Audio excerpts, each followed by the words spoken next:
이 말씀들이 저와 여러분들의 삶에 역사되어지고 나타나는 그러한 귀한 예수님의 은혜가 넘치시기를 바랍니다. 지금 우리가 같이 선포했던 말씀 중에 마가복음 16장 20절 말씀을 보게 되면 제자들이 나가 두루 전파할세 예수님께서 온 천하에 다니며 복음을 전하라고 그랬잖아요. 그러니까 그들이 그 말씀에 뭐 한 겁니까? 순종한 거예요. 행한 거예요. 그랬더니 누가 함께 하세요? 예수님이 함께 하시는 거야. 그러니까 여러분들의 삶에 내가 예수님의 말씀에 순종하고 행하면 누가 함께 하시는 거예요? 예수님이 함께 하시는 거예요.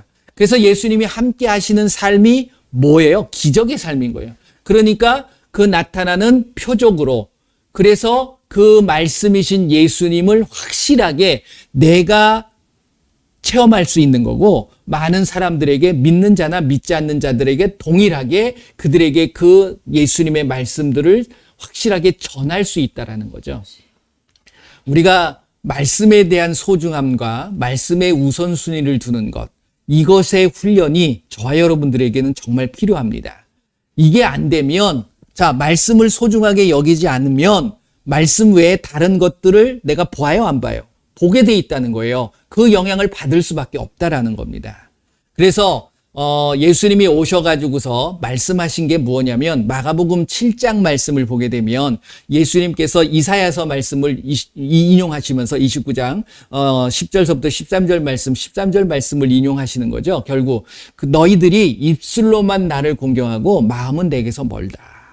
이 말씀을 하시면서 그렇게 된 이유가 뭐라고 말씀하시는 거예요, 예수님이. 너희들이 하나님의 말씀을 따라가는 것이 아니라 누구의 말씀을 따라가는 거예요? 사람의 말, 사람의 가르침, 사람의 교리. 거기서는 뭐라고 그러면 장로들의 전통과 유전이라고 얘기합니다. 그러니까 결국 내가 사람이 세워놓은 뭔가의 어떤 지식적인 것, 그리고 교리, 가르침을 따라가면 우리는 예수님을 따라가는 게 아니에요. 그러니까 저도 조심할 게 뭐냐면 예수님 이야기하면서 내기할 수 있죠.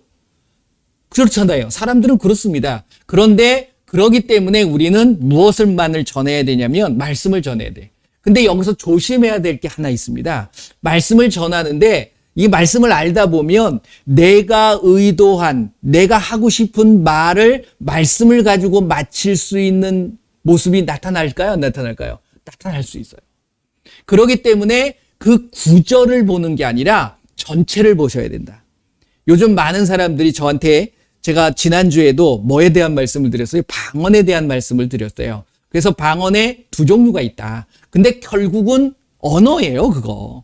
예수님의 말씀도 성경에 적혀져 있는 방언, 우리가 이제 보고 있는 개역 개정 성경에는 방언이라는 단어가 40번 정도 나와요.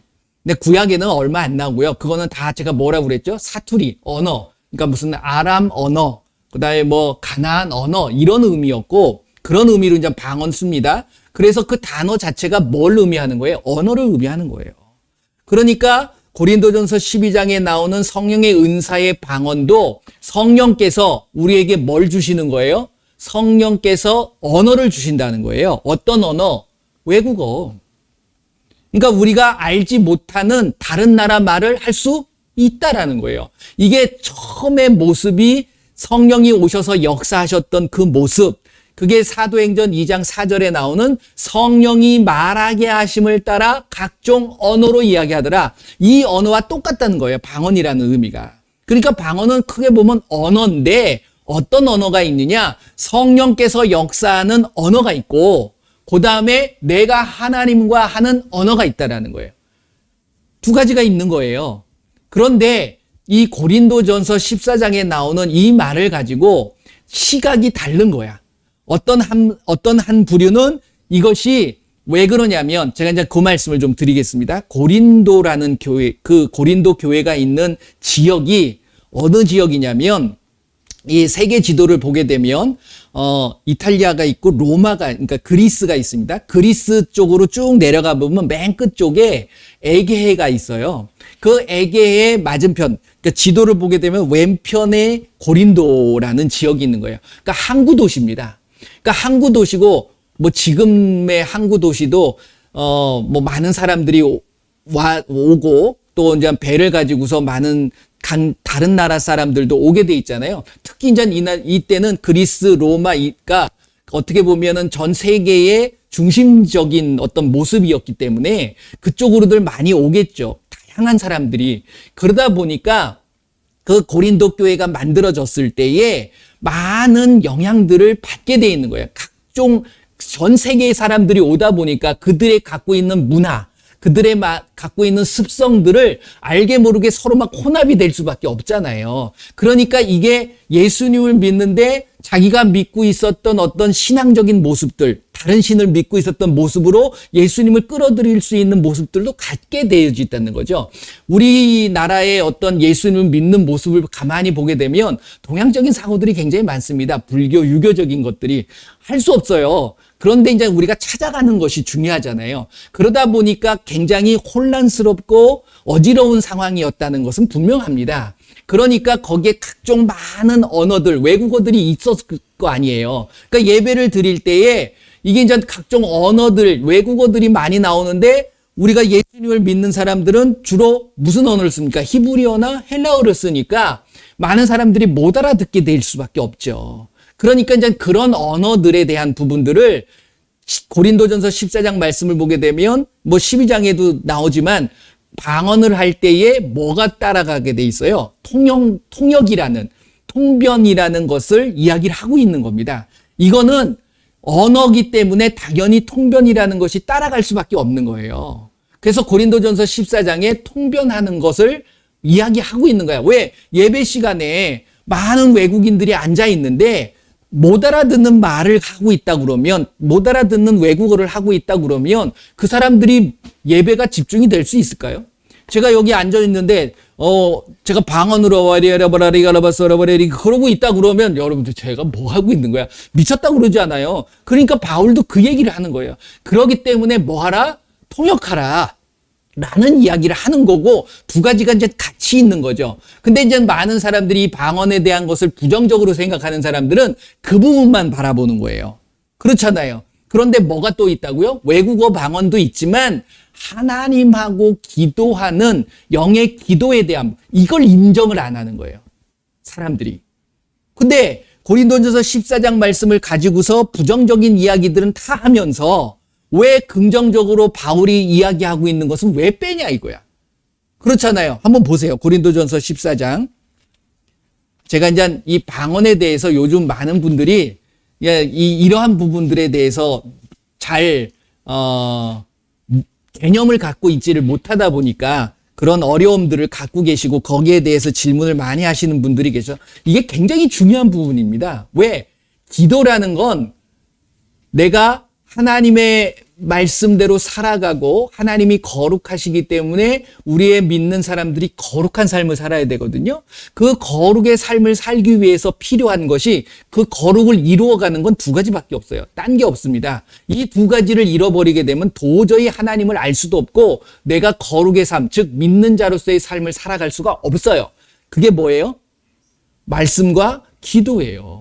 하나님의 말씀과 기도로 거룩해집니다. 디모데전서 4장 5절 말씀이잖아요. 그러니까 그것이 우리에게 없어지면 안 되는 거예요. 그러니까 기도의 끈을 놓치면 안 돼. 기도의 줄을 놓쳐버리면 안 돼요. 근데 그 기도를 마음의 기도냐? 아니에요. 두 가지가 같이 가야 되는 거야. 기도도. 그래서 이 고린도전서 14장 말씀을 보게 되면 자 14장 1절 말씀 한번 보세요. 14장을 통해서 제가 말씀을 드릴게요. 14장 1절 14장에 방언의 이야기가 단어가 14번 나옵니다. 쉽죠? 14장에 14번 나와요. 그러니까 그것을 보시면서 한번 찾아가 보는데 첫 번째 14장 보면 사랑을 추구하며 신령한 것들을 사모하되 특별히 예언을 하려고 하라. 이 예언은 어떻게 보면 믿는 자들을 이렇게 세워갈 수 있는 거예요. 또 믿지 않는 자들에게도 하나님이 이렇게 역사하는구나. 예언을 무시하는 게 아닙니다. 왜? 구약에도 예언이 있었어요? 없었어요? 있었어요. 그러니까 지금도 마찬가지죠. 하나님의 말씀대로 살아가는 모든 믿는 자들은 예언할 수 있어야 돼요. 근데 그 예언이 여기 이제 중요합니다. 그냥 뭔가 들려가지고서 내가 입으로 말하는 것이 예언이 아니에요. 그러니까 우리가 착각하면 안 돼요. 이게 뭐냐면 말씀에 기반이 돼야 돼요. 그래서 여러분들과 저는 말씀의 예언이 있어야지 야 뭐 어째 있으면은 전쟁이 일어난대. 그게 말씀에 어디 있냐고. 말씀의 기반을 가지고서 예언을 할 수 있는 모습이 되셔야 되니까. 그러니까 분별하실 수 있어야 돼요. 그 다음에 2절에 뭐라고 그럽니까?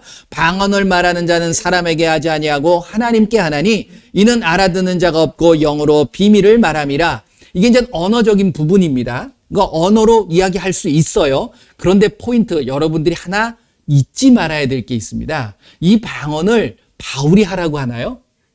누가 하라고 그랬죠? 예수님이 하라고 하셨어요. 그런데 그게 어디 나와요? 마가복음 16장 17절 말씀에 나오죠. 믿는 자들에겐 이러한 표적이 따르니 곧 그들이 내 이름으로 귀신을 쫓아내며 새 방언을 말하며. 근데 여기서 우리는 새 방언에 대한 이야기를만 하는데 요 방언에 대한 것보다 더 중요한 게 뭐냐면 그 앞쪽으로 가면 17절 처음 뭐라고 시작합니까? 믿는 자들이에요. 믿어야 돼요. 근데 믿음이라는 것은 예수님을 아는 게 믿음이 아닙니다.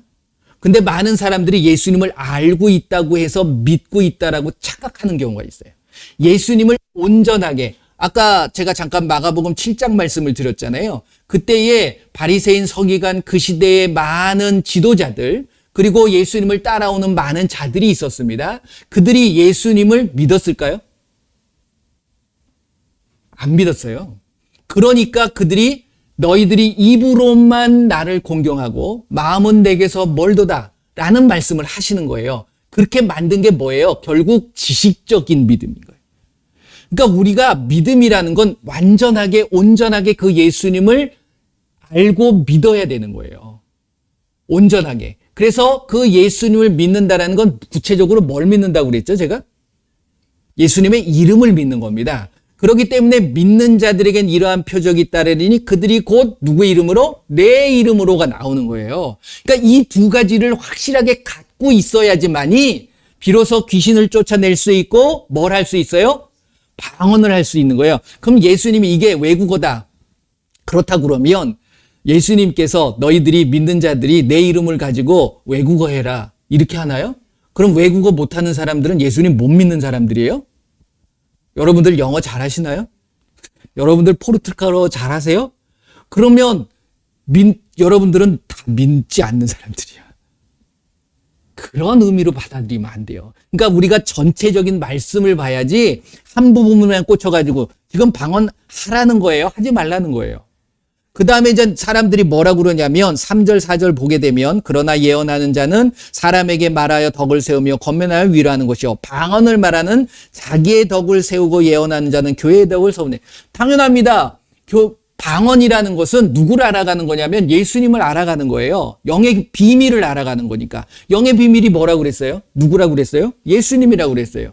말씀에 어디에 나와요? 골로새서 2장 2절 3절에 나오잖아요.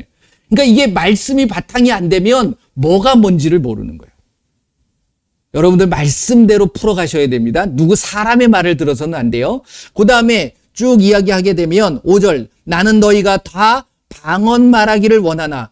지금 바울이 얘기했잖아. 그럼 방언을 부정하는 사람은 5절 얘기 절대로 안 합니다. 왜 안 하냐고. 다 해야죠. 저는 다 하잖아. 왜 이 언어에 대한 부분에 있어서 그 바울이 통역을 세우고 왜 그러한 부분에 있어서 조금 부정적인 뉘앙스를 보이는 거냐면 제가 아까 말씀드렸잖아요. 그러니까 예배와 어떤 같이 말씀을 나눌 때에 나만 알고 있는 언어를 가지고서 혼자서 떠들어 버리면 돼요, 안 됩니까? 내가 복음을 전할 때 예수님을 전할 때 나 혼자 이 사람은 영어도 모르는데 영어로 막 복음을 전해. 그럼 돼요? 내가 외국인을 만났어. 영어 하는 사람을 만났으면 한국말로 복음을 전해야 돼요? 외국어로 할 수 있으면 외국어로 전해야 되는 거잖아요. 그럼 내가 할 수 없으면 누굴 세워요? 통역을 세우는 거예요. 저도 브라질 가가지고서 말씀을 나눌 때 옆에서 브라질을 잘하는 분을 선교사님이 서가지고서 통역해 줬어요. 아니 내가 한국말 하는데 이 사람들이 뭐라 그럴 거야. 한국말 하는 자체를 이 사람들이 막 이상하게 생각하는 거야. 그 사람들은 그 한국말 자체가 뭘로 들릴까요? 방언으로 들리는 거야. 그러니까 방언 통변해줘야죠. 그러니까 그렇게는 안 바라보고 이걸 영의 기도 그냥 짓거리 아무 소리도 의미도 없는 그 짓거림으로만 받아들여 버리니까 그것도 뭘 세워야 된다? 통변을 세운다. 왜? 내가 하나님하고 기도하는 걸 누가 알아야 돼요? 그거 아니잖아요. 그 다음에 또 하나를 안 하는 게 뭐냐면 쭉 읽어보시게 되면 그런 의미예요. 그러니까 9절 말씀 보세요. 8절 9절 보게 되면 만일 나팔이 분명하지 못한 소리를 내면 누가 전투를 준비하리요. 그러니까 못 알아듣는 사람은 아고서 나는 돌격하는데 이 사람들은 하나도 못 알아들어. 그러면 같이 갈 수 있어요 없어요? 안 되잖아요. 9절 이와 같이 너희도 혀로서 알아듣기 쉬운 말을 하지 아니하면 그 말하는 것을 어찌 알려? 당연히 알 수 없다는 거예요. 이는 허공에다 말하는 것이라. 그렇잖아요. 그렇기 때문에 이 말만 빼가지고서 방언이 이런 거니까 의미가 없다라고 얘기를 하는 거야. 그런 의미로 얘기하는 거예요 바울이? 그거 아니거든요. 그래서 그 다음에 이제 쭉 넘어가게 되면 13절 그러므로 방언을 말하는 자는 통역하기를 기도할지라. 당연하잖아요. 내가 공공연하게 많은 사람 앞에서 방언을 하기 원한다 그러면 통변이 필요합니까? 안 필요합니까? 거기에 대한 의미를 알려줘야죠. 그렇잖아요. 그래서 14절 15절 말씀이 나오는 거예요. 내가 만일 방언으로 기도하면 나의 영이 기도하고 그거 모르기 때문에 나의 마음은 열매를 맺지 못한다. 당연하잖아요. 사람들이 그 이야기 듣면서 열매를 은혜 받았어요. 그래요? 요즘은 방언 1시간 방언 이렇게 유튜브 들으면서 은혜 받았다고 하시는 분들도 계시긴 해요. 이게 참 놀라운 겁니다. 이게 그만큼 예수님께서 그렇게 끌어가시는 부분이죠. 옛날에는 생각지도 못했던 부분들이잖아요. 그러면서 15절 그러면 그 열매 맺지 못하는 방언 그만둬야 되잖아요. 근데 뭐라 그럽니까? 이 얘기 절대 안 합니다. 부정하는 사람들은. 뭐라 그래요? 그러면 어떻게 하냐? 내가 영으로 기도하지 말고 일이 나와야지. 그러면 우리가 방언할 필요 없어요. 근데 여기는 절대로 방언 그만 하지 말라라고 한 적이 단 한 번도 없어요. 사도 바울은. 그렇잖아요. 그러니까 마음으로 기도하고 내가 영으로 찬송하고 마음으로 찬송하리라. 그렇지 아니하면 내가 영으로 축복할 때에 알지 못하는 처지에 있는 자가 그가 무슨 말을 하는지 알 수가 없잖아요. 그러니까 영으로 기도하고 마음으로도 기도해 줘야 되는 거예요. 그러니까 저도 방언으로 기도하고 우리가 이 시간에 예수님의 이름으로 용서를 구합시다. 미아레가라바서라바라 하잖아요. 그러고서 뭐 합니까 내가? 예수님의 이름으로 내가 한 주간 동안 지었던 생각으로 지은 죄, 눈으로 보고 지은 죄, 귀로 듣고 지은 죄, 마음으로 품고 지은 죄를 예수님의 용서해 주시옵소서. 마음으로 기도하는 거예요. 기도할 때마다 저 혼자 앞에 서가지고 방언으로 기도하면 여러분들이야 여기 계시는 분들은 다 방언하시는 분들이니까 다 그거를 받아들일 수 있지만 믿지 않는 자들은 뭐라고 생각하겠습니까? 저거 미친놈이야? 그럴 수 있는 거잖아요. 그 이야기를 하고 있는 거야. 질서를 세워가는 거예요. 그 다음에 18절 말씀 뭐라고 합니까? 내가 너희 모든 사람보다 방언을 더 말함으로 하나님께 감사하노라. 왜 이 이야기는 안 하냐고. 본인들이 자기네들이 필요한 말씀만 얘기하는 거잖아요. 부정적인. 그러면 전체를 봐야지. 그렇잖아요? 그리고 요 18절 말씀은 확 빼버리고 19절 말씀만 가지고 하는 거예요. 뭐라고 그럽니까? 그러나 교회에서 내가 남을 가르치기 위하여 깨달은 마음으로 5마디 말하는 것이 1만 마디 방언으로 말하는 것보다 낫다. 요 얘기만 딱 끄집어내 생각하면 여러분도 어떡합니까? 방언이 필요하다는 거예요? 필요 없다는 거예요? 방언 안 해도 되네 라는 생각을 가질 수 있는 거죠. 근데 이 이야기 전에 18절 말씀, 17절 말씀 이게 다 중요한 말씀인 거예요. 연결을 해서 볼 수 있으셔야 된다라는 거죠. 그렇지 않아요?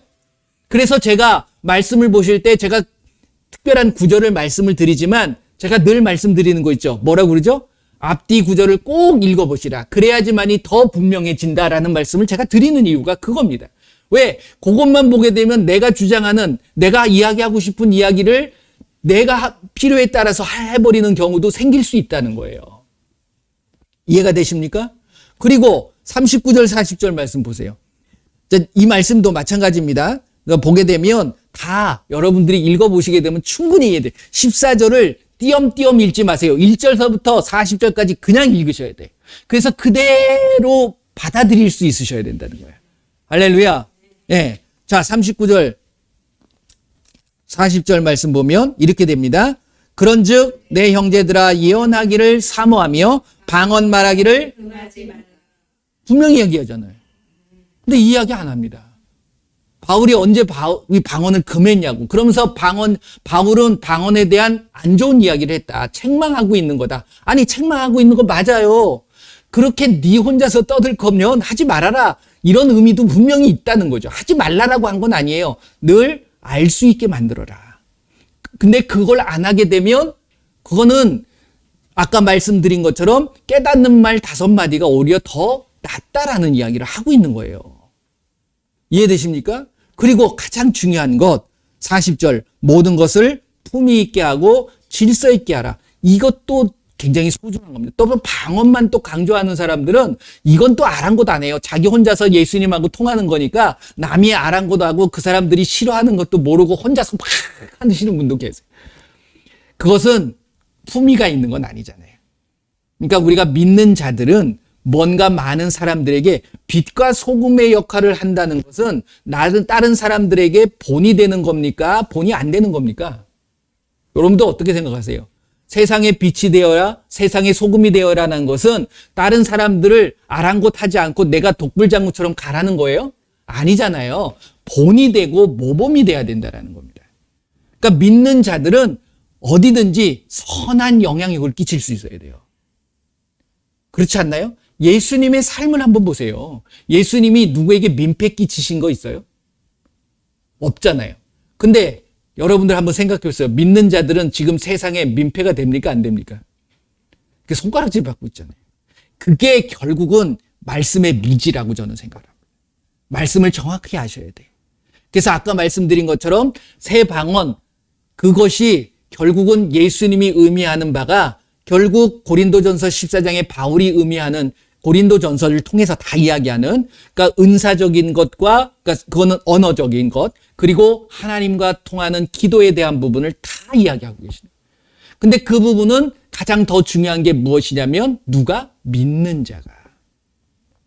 대부분 어설프게 믿는 자들이 이것을 이게 뭐라 그럴까? 오해하고 있는 부분들이 많이 있는 거예요. 또 하나 제가 오늘 꼭 말씀드리고 싶은 게 있는데, 방언을 하다 보면 이 방언의 유익함을 여러분들이 아셔야 돼요. 방언을 왜 하라고 하느냐? 왜 바울이 내가 방언을 너희들보다 더 많이 함으로 내가 하나님 앞에 감사했다. 방언을 많이 해서 감사했대요. 왜 감사했을까요? 그걸 아셔야 돼요. 이 말을 하면서 이 말을 한 그 흐름을 보게 되면 왜 그 이야기를 하냐게 되면 여러분들 방언은 못 알아듣는 말입니다. 내가 하다 보면 내가 무엇을 올려드리는구나 알 수는 있어요. 근데 뭐 굳이 그거를 알려고 노력할 필요는 없습니다. 자연스럽게 알게 되는 거야. 그리고 방언은 누구하고 연관되어 있다고 그랬어요? 성령님하고 연관되어 있어요. 왜? 성령이 말하게 하심을 따라 성령이 역사하면서 방언이 생기기 시작한 거예요. 구약에는 방언이 없습니다. 아예. 영의 기도라는 것 자체가 없는 거예요. 그래서 성령이 깨닫게 하시는데 성령이 뭘 깨닫게 하신다고요? 말씀을 깨닫게 하는 거예요. 딴 거 아니에요.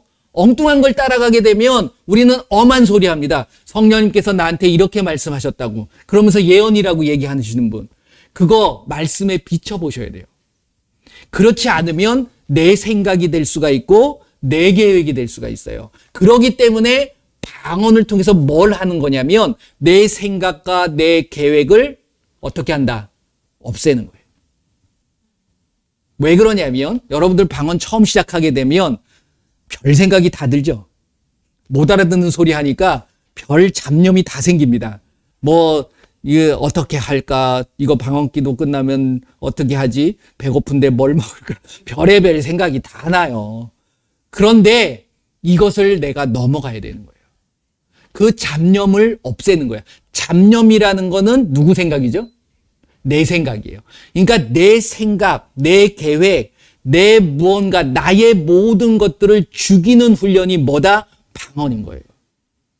거기에만 집중한다. 방언에만 집중한다라는 것은 누구에게 집중하는 거예요? 예수님에게 집중하는 거거든요. 그래서 고린도전서 14장 말씀이 끝나고 나면 고린도전서 15장으로 넘어가면서 뭐에 대한 이야기를 해요?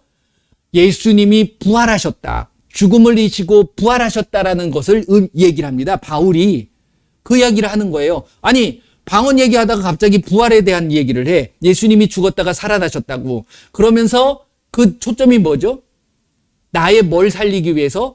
나의 영을 살리기 위해서. 우리의 영을 살리기 위해서 하는 거예요. 그러니까 이게 연결이 되는 거예요. 영이 살아나기 위해서. 살아나면 뭐예요? 영이 살아나서?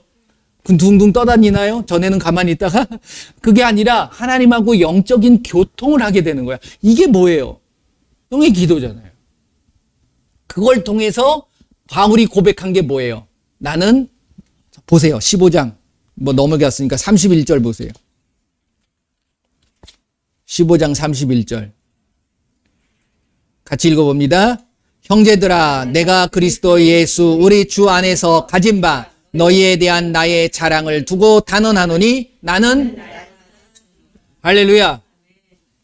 믿는 자는 예수님 안에서 내가 죽어야 되는 겁니다. 동의하십니까? 내가 살면 내 마음대로 하는 거예요. 예수님을 내가 끌고 다니는 거예요. 그거는 예수님을 따라가는 게 아니잖아요.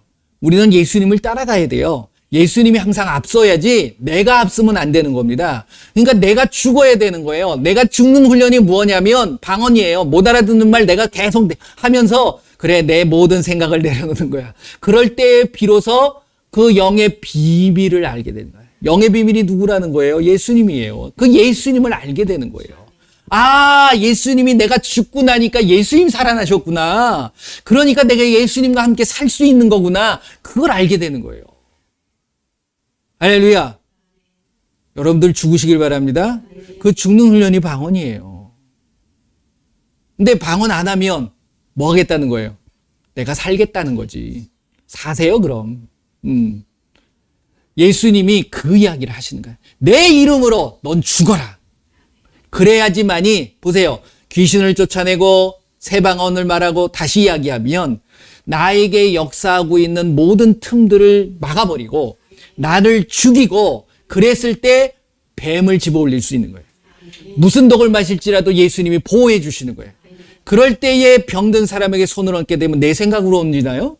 내 자랑하기 위해서 얹나요? 아니잖아요. 그럴 때 예수님이 그 병든 자에게 손을 얹은 즉 낫게 해주는 놀라운 역사가 일어나는 겁니다. 할렐루야. 또 하나 방언에 대해서 방언을 하다 보면 랄랄랄랄라 이게 아무런 의미도 없어. 그러다 보면 어떤 사람들이 그래요. 너 방언 조심해야 돼. 귀신 방언도 있어. 마귀 방언도 있어. 많이 들어보셨죠? 정말로 마귀 방언이 있어요? 귀신 방언이 있어요? 우리가 잊어버리는 게 하나 있어요. 방언을 예수님께서 누가 한다고 그랬습니까? 믿는 자가 방언하는 거예요. 그러면 마귀가 방언한다고 그러면 마귀가 예수님 믿어요? 귀신이 예수님 믿어요? 예수님이 알죠. 예수님이 하나님이시라는 것을 마귀는 알아요. 근데 믿진 않아요. 무슨 말씀인지 이해되세요? 그러니까 마귀는 방언할 수 있어요, 없어요? 귀신은 방언할 수 있어요, 없어요? 그러면 귀신이 떠드는 말은 있어요, 없어요?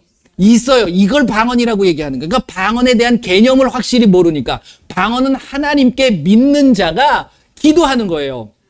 그럼 마귀가 방언한다는 거는 어떤 의미가 되냐면 마귀가 하나님 믿고서 기도한다는 거야, 영어로. 그러면 감사하지. 마귀도 변할 수 있잖아. 그럼 마귀가 변할 수 있나요? 마귀 구원받을 수 있어요? 아니에요. 마귀는 절대 구원받을 수 없습니다. 이게 히브리서 6장 4절 이하에 나오는 말씀이에요. 한번 볼까요? 여러분들, 저와 여러분들, 여기에서 예외일 수 없습니다. 누구나 여기에 다 속할 수 있는 겁니다. 히브리서 6장 4절에서 6절까지 같이 한번 읽어보겠습니다. 시작. 한번 빛을 받고 하늘의 은사를 맛보고 성령에 참여한 바 되고 하나님의 선한 말씀과 내세의 능력을 맛보고도 타락한 자들은 다시 새롭게 하여 회개하게 할 수 없나니 이는 그들이 하나님의 아들을 다시 십자가에 못 박아 드러내놓고 욕되게 함이라. 아멘. 이해되십니까? 이 말씀, 저는 4절부터 6절까지만 읽었지만 다 읽어보세요. 그러니까 5절서부터 6절, 7절 다 히브리서 다 보세요. 다 보시면 히브리서가 뭐에 대한 이야기예요? 믿음에 대한 이야기예요. 믿음. 그리고 그 믿음을 가지고 마귀의 권세를, 사망의 권세, 죽음의 권세, 이 권세를 잡은 자 마귀를 멸하신다. 근데 그거를 알고 있는 자들은 그 말씀 그대로 내 눈에 보이지 않아도, 내 손에 잡히지 않아도 그대로 믿고 까는 자들이에요. 그렇지 않으면 어떻게 된다는 거예요? 타락할 수 있다는 거예요. 누구나 다. 누구도 예외일 수 없어요. 여기서 무서운 게 뭐냐면 빛을 받고 하늘의 은사를 맛봤어요? 못 봤어요? 맛봤어요. 그리고 성령의 놀라운 역사도 참여했어요. 그러니까 성령의 은사가 나타나는 거야. 이런 자들도 뭐 할 수 있다? 타락할 수 있다. 의미가 뭘까요?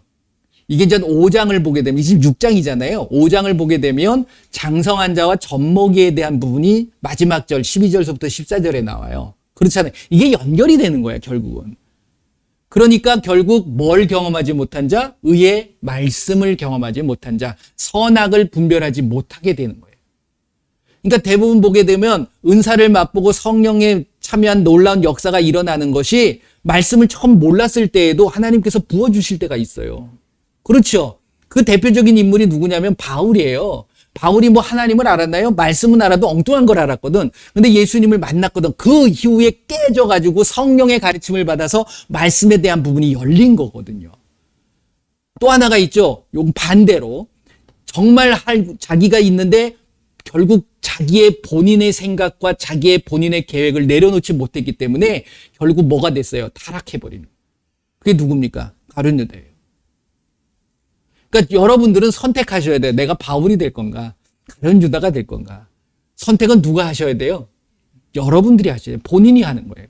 예수님이 그렇게 만들지 않아요. 그러면 로봇으로 만들어 놓지. 그럼 이 세상은 로봇가 되는 거지. 그렇잖아요. 그러면 하나님은 의도한 대로 다 끌어갈 수 있잖아요. 그렇게 만드시지 않았다는 거야. 우리에게 자유의지를 주신 거예요. 내가 선택할 수 있도록. 그것도 하나님의 놀라운 계획하심입니다. 말씀을 보게 되면 왜 그렇게 하셨는지에 대한 부분들을 우리가 볼 수는 있어요. 근데 그건 나중에 제가 기회가 되면 말씀을 드리기로 하고 오늘은 방언에 대한 말씀을 드린 겁니다. 왜 이거를 자꾸만 극렬하게 반대하는 무리들이 나타나느냐. 특별히 또 적그리스도들, 예수님을 믿지 않는 무리들, 일반적으로 이단이라고 하는 사람들 방언할까요? 안 할까요? 그들 방언 안 합니다. 그거 하셔야 돼요.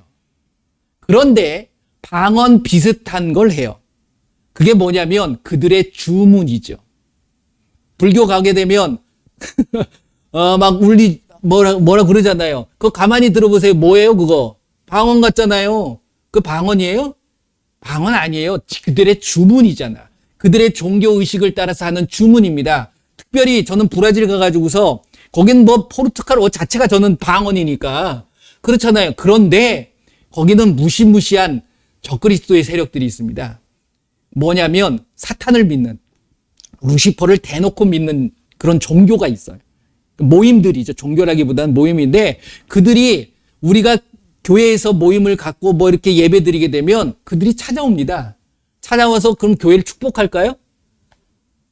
축복해요? 아니에요. 저주합니다. 근데 가만히 들어보게 되면 우리가 하는 방언 같아요. 그럼 그거 방언이라고 얘기할 수 있어요? 아니잖아요. 근데 그게 들어보면 왜 영은 하나님하고 영적으로 교통이 되면 그걸 분별할 수 있어요. 뭘 분별할 수 있다고요? 선, 악을 분별하는 거예요. 그러니까 듣게 되면 방언 같은데 뭔가 싸해요. 뭔가 기분 나빠. 그런 것들이 있습니다. 그러니까 그거는 와가지고 사탄교들이 와가지고서 언뜻 들으면 진짜 방언 같아요. 근데 그거는 저주하는 거예요. 이 귀신을 불러들이는 거고. 이거 어떻게 분별하실 거예요? 여러분들이. 방언을 해봐야지 하는 거죠. 정말 굉장히 중요한 부분입니다. 그러니까 이게 방언이 정말 귀신의 말인지 정말 하나님 앞에 하는 방언인지에 대한 부분도 분별하실 수 있어야 돼. 그러니까 이게 이런 부분들을 우리는 뭐라고 얘기하냐면 귀신 방언이다 이렇게 얘기해 버리는 거예요. 그러니까 그건 귀신의 방언이 아니라 귀신의 말, 귀신의 주문 그거라는 거죠. 여러분들 그걸 분명히 아셔야 됩니다. 말 표현도 제대로 하셔야 돼요. 그래야지만이 내가 그 말씀대로 그대로 순종할 수 있는 거죠. 마귀 방언, 귀신 방언 성경에 만약에 써 있다 그러면 그걸 믿어야 되는 거야. 근데 여러분들 혹시 창세기부터 요한계시록 말씀을 읽으면서 귀신도 방언을 하더라 라는 말씀이 있다 그러면 저는 그 순간부터 방언 안 합니다. 왜? 귀신도 방언을 하는데? 그렇잖아요. 말씀 없는데 얘기하지 마시자는 거야. 왜 없는 얘기를 하냐고요. 그러니까 그걸 따라가는 거야. 그러니까 말씀을 따라가고 말씀의 가르침을 받는 게 아니라 사람이 얘기하니까 그래서 잘못되고 부정적인 것으로 몰아가 버리니까 아 그렇구나 이렇게 얘기해 버리는 거예요. 어떤 사람들 그런 간증하는 분들도 계십니다. 내가 방언을 했었는데 그게 정말 안 좋아가지고 이제는 안 한다고. 그게 과연 방언이었을까요? 그걸 분별하실 수 있어야 돼요. 그건 방언이 아니에요. 귀신에게 잡혀서 귀신이 말하게 하는 것들을 내가 따라서 했을 수도 있다라는 거예요. 방언을 하게 되면 제가 알려드릴게요. 방언을 하게 되면 뭐가 열리냐? 말씀이 열립니다.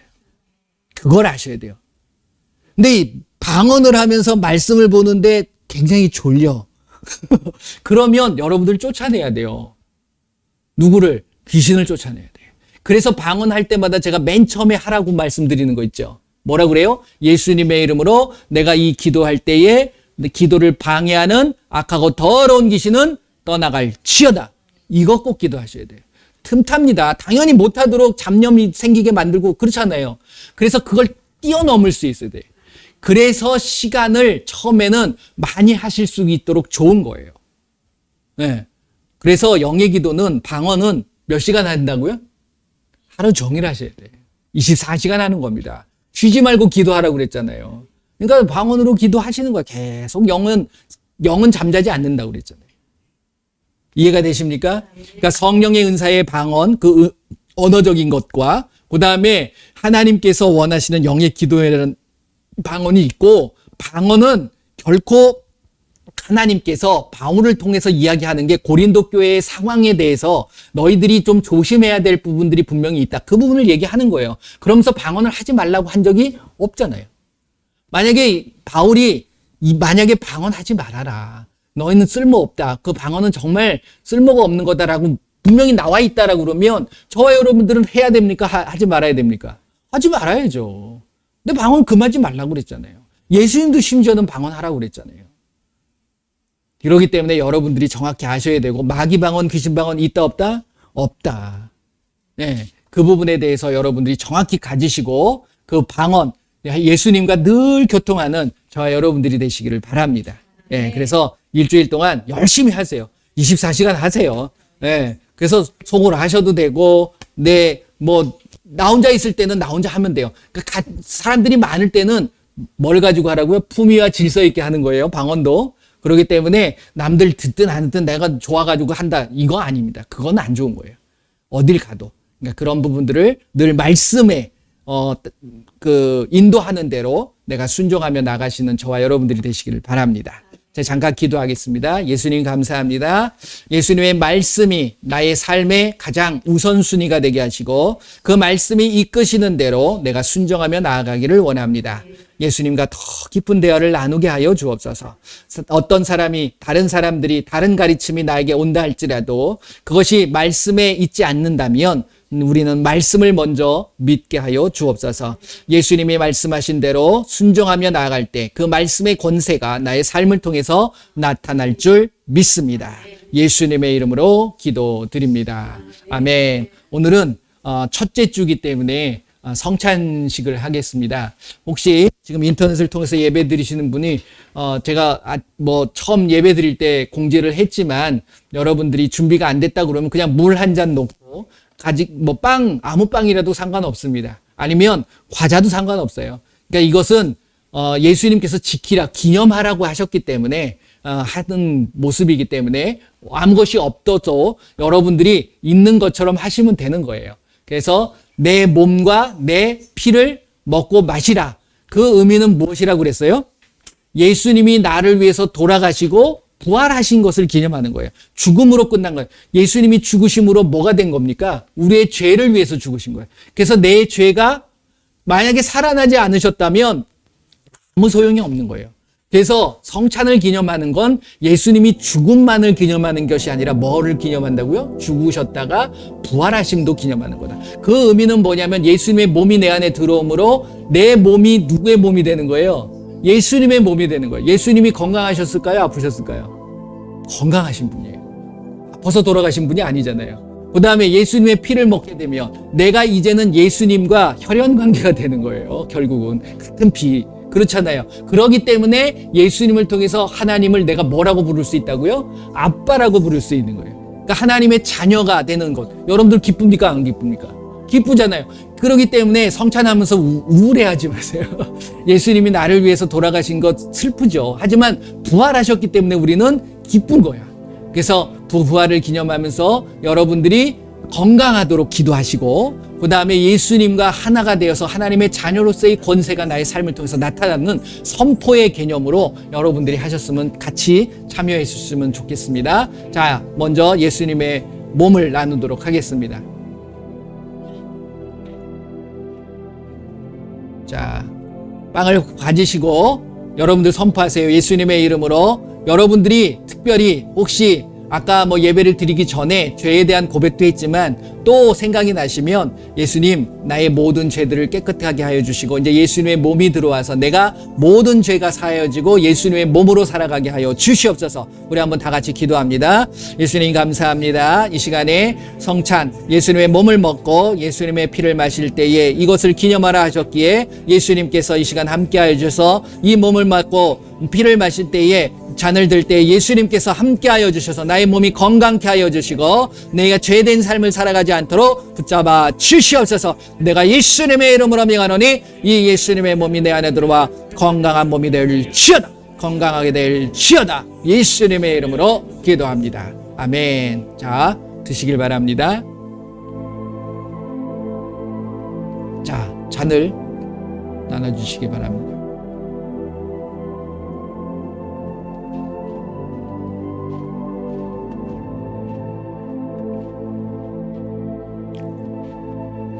예수님이 이 잔을 나누면서 이 잔은 뭐라고 그랬어요? 예수님의 피라고 말씀하셨어요. 그러니까 예수님의 피를 먹는다는 것은 예수님하고 관계가 깊어지는 겁니다. 그래서 예수님의 피가 들어와서 피는 온몸을 다녀요. 그렇기 때문에 내 모든 피가 건강한 예수님의 피로 바뀌어지도록, 더 나아가서 그 예수님의 보혈의 능력이 나의 삶을 통해 나타나도록 우리 한번 기도하도록 하겠습니다. 예수님 감사합니다. 이 시간에 예수님의 피를 먹습니다. 마십니다. 예수님의 피가 내 안에 들어와서 이제 나의 모든 육체의 삶이 예수님의 피로 되게 하여 주시옵소서. 나의 연약하고 부족한 모든 것들이 완전하게 새롭게 되게 하여 주시고 강건케 하여 주시옵소서. 하나님의 자녀의 권세가 나의 삶을 통해 나타날 주시옵소서. 예수님의 이름으로 기도합니다. 아멘.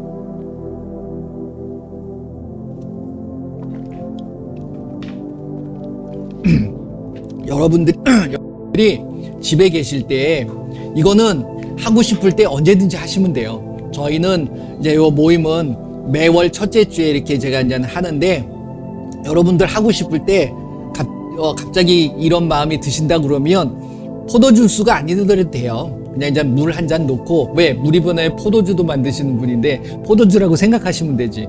그 다음에 과자 같은 거 하나 놓든지 아니면 빵을 놓든지 해놓고서 여러분들이 뭔가 피곤하고 몸이 아프고 그럴 때 이거 하시면 됩니다. 근데 특별히 주의할 게 뭐냐면, 먼저 죄에 대한 고백을 하셔야 돼. 회개를 하셔야 돼. 만약에 안 그렇다고 그러면 뭐라고 하냐면, 죄와 함께 먹게 되면 여러분이 더 안 좋아지실 수 있다는 거예요. 그러니까 그런 것들을 통해 가지고서 교회에서는 침례받지 않은 사람들은 참여도 못하게 만드는데 그건 아닙니다. 근데 이제 여러분들이 그걸 하시고 나서 몸을 먹으면서, 예수님, 내 몸이 조금 아픈 데가 있어요. 피곤한 데가 있어요. 예수님, 이 몸을 고쳐주세요. 이럴 때에 이 성찬 예식을 통해서 굉장히 놀라운 경험들을 하시는 분들이 많이 계십니다. 그렇기 때문에 여러분들이 하실 수 있으면 자주 하시는 것도 괜찮습니다. 예. 그래서 꼭 교회 와서 해야 되냐? 아니에요. 그건 아닙니다. 그러니까 여러분들이 이 성찬의 의미를 정확하게 아시고 하시면 될 줄로 믿습니다. 자, 이 시간에 우리가 또 주변에 아프신 분들, 또 연약한 분들, 문제가 있으신 분들 계시잖아요. 또 그분들을 위해서 중보하는 시간을 갖도록 하겠습니다. 여러분들 또 특별히 본인이 어디가 불편하거나 아프신 분들이 있다면 그곳에 손을 얹고 이 시간 명하세요. 그리고 우리가 성찬했잖아요. 이제 예수님의 몸으로 내가 강건하게 되도록 여러분들 한번 다 같이 기도하도록 하겠습니다.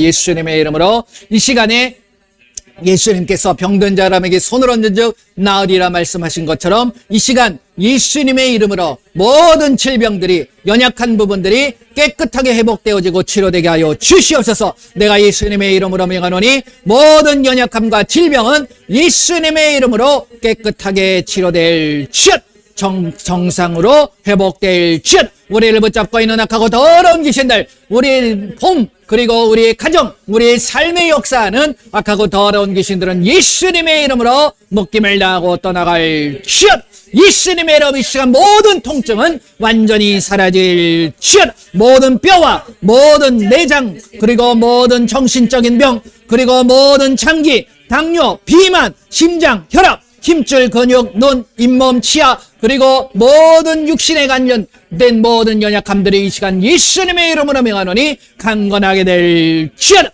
통증은 사라질 것, 예수님의 이름으로 깨끗하게 회복될 지어다. 예수님의 이름으로 기도합니다. 아멘.